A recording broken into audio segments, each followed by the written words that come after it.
নমস্কার বন্ধুরা, আজ তোমাদের দেখাবো নিরামিষ সয়াবিন রান্না। আমি সয়াবিনগুলোকে ঘন্টা দুয়েক জলে ভিজিয়ে রেখেছি। তারপরে খুব ডলে ডলে চটকে আমি এর ভিতর থেকে একটা সাদা জল বের হয়, সেই জলটা বের করে দিয়েছি। এরপরে নুন, হলুদ, একটু সামান্য কাশ্মীরি মিষ্টি লাগিয়ে আমি 10 থেকে 15 মিনিট রেখে দিয়েছি। পরে কড়াইতে তেল গরম হলে সেই তেলের ভিতর সয়াবিনগুলোকে দিয়ে একটু ভাজা ভাজা করে তুলে নেব। সম্পূর্ণ নিরামিষ, এর ভিতর কোনো পেঁয়াজ রসুন কোনো কিচ্ছু যাবে না। দেখতে পাচ্ছেন সয়াবিনগুলো ভাজা হয়ে গেছে। এবার আমি এগুলোকে একটা পাত্রে তুলে নেব। সয়াবিনগুলো তুলে নেওয়ার পর আমি আবার কড়াইতে কিছুটা পরিমাণ তেল দিয়ে দিলাম, কারণ পুরো তেলটাই সয়াবিনে টেনে নেবে। সয়াবিনে ভীষণ তেল টানে। একটা তেজপাতা দিয়ে দিয়েছি। দিয়ে দেবো কিছুটা সাদা জিরে ফোড়ন। সাদা জিরে দিয়ে দেবো।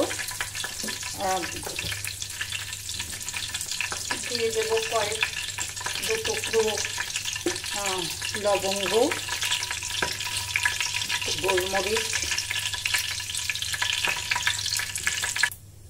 এক টুকরো দারচিনি, একটা শুকনো লঙ্কা।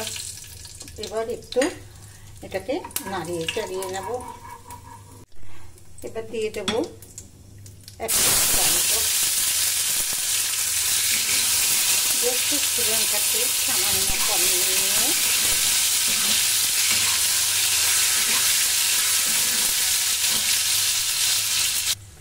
টমেটো যখন সেদ্ধ হয়ে যাবে, এর ভিতর আমি কিছুটা 1 চামচের মতো আদা পেস্ট দিয়ে দেব।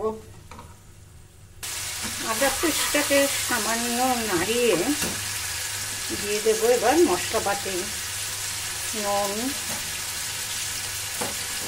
ধনিয়া গুঁড়ো, আপনারা ইচ্ছে করলে জিরে গুঁড়োও দিতে পারেন, দুটো মিলিয়েও দিতে পারেন, হলুদ, চিনি, সব শেষে দিয়ে দেবো একটু কাশ্মীরি লঙ্কার গুঁড়ো। এটা খুব সামান্য একটু নাড়িয়ে নেব। দিয়ে দেবো সামান্য পরিমাণ জল। মশলাটার কাঁচা গন্ধটা যাতে চলে যায়।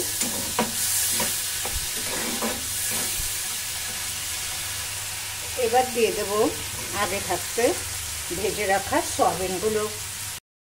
মশলার ভেতর সয়াবিনগুলোকে মিনিট খানেক কষিয়ে নিয়ে এবার আমি এর ভিতর দিয়ে দেব দুধ।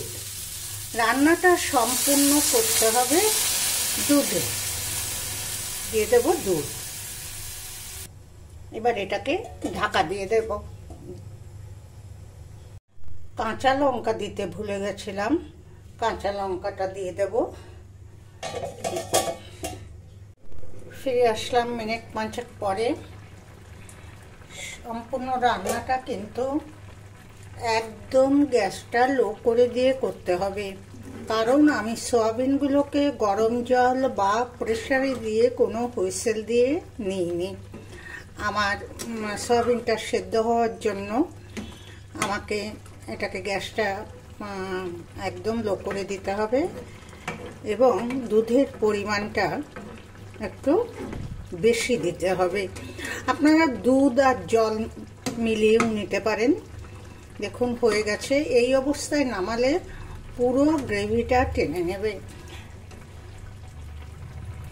এবার আমরা দিয়ে দেব এর ভিতরে 1 চামচ ঘি।